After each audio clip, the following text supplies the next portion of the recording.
In some of the most explosive claims that have been made by Sanjay Baru in that book, to talk more about that, former Chief of Army Staff General JJ Singh in fact spoke with Strategic Affairs editor Gaurav Sawant. Here's that interview.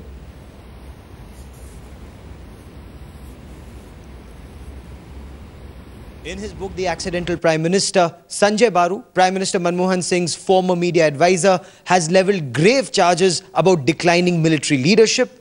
In connection with Siachen, he singled out General J J Singh, former Chief of the Army Staff. The General is with me on this broadcast. General, Sanjay Baru writes that General J J Singh in closed-door briefings would say that the deal with Pakistan was doable, but in public he would back Antony and chose not to back the Prime Minister. Your take on this, sir?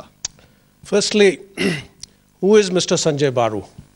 Why should one give so much of importance to him? And how is he capable and qualified to make a sweeping statement about the service leadership of the armed forces? And what does he know of Siachen? Okay. He's a journalist, and he says this is his journalistic account of what he saw was happening. Was he ever sitting in on those meetings when you and the Prime Minister discussed Siachen?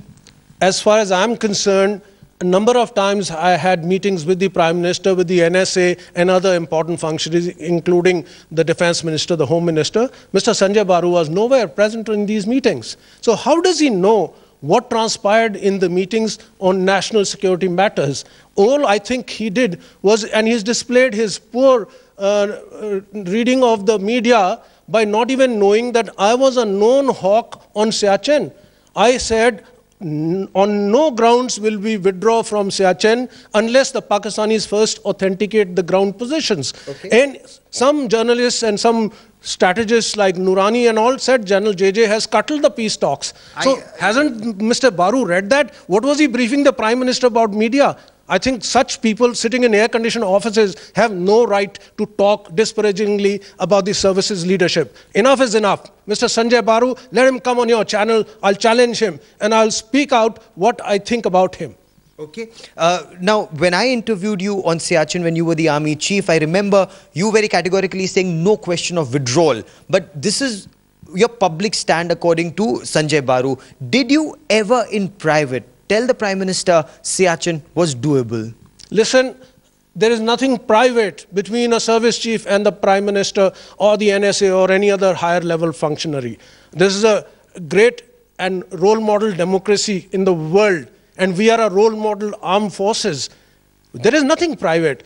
When asked for our views, everything what we have to give in our views don't go to everyone in the public. It's need to know principle. So therefore, there are certain things which one discusses, but that is not shared with everybody, including Mr. Sanjay Baru. So he has no right to talk like this. I'm amazed and appalled that he is talking so glibly and so much in a nonsensical fashion. Okay.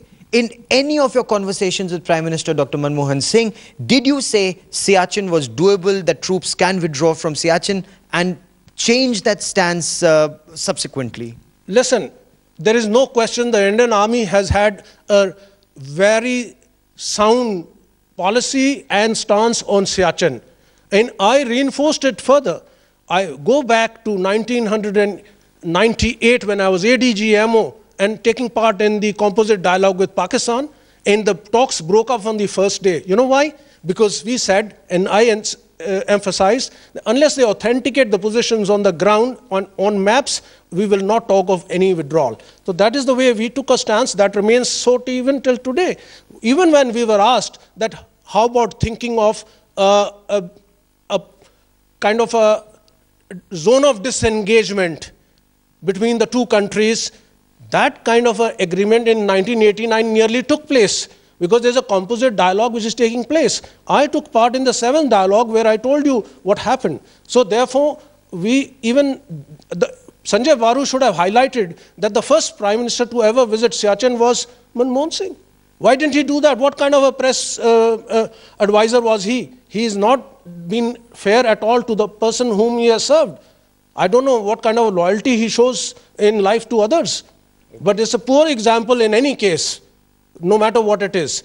I would like to say that when such a discussion takes place, we lay down as military advisors and experts that this is the sound way to work on a problem like Siachen. And the sound way is to authenticate the positions as the first step. Second step, to fall back, but fall back to positions from where both sides can scramble in an emergency at the same time frame. This was injected by me. I have mountaineering experience trained by Mr. Tenzing. I knew that otherwise we would have a disadvantage, and we didn't want to have any disadvantage because we are right now in dominating positions. We have no logistics problems. We have brought on the casualty rates. What else do we want? As a nation, we will secure our national sovereignty and our integrity and against external threats, no matter what else happens.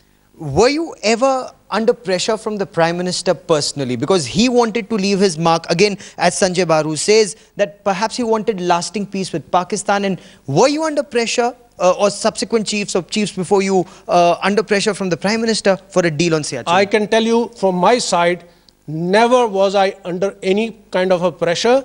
In fact, they always listened to the advice which I rendered, and I'm sure my successors also did that. So therefore, I don't think this is utter rubbish. What Sanjay Guy has written is perhaps for cheap publicity, and also he has unfortunately displayed crass upbringing which perhaps he has to justify.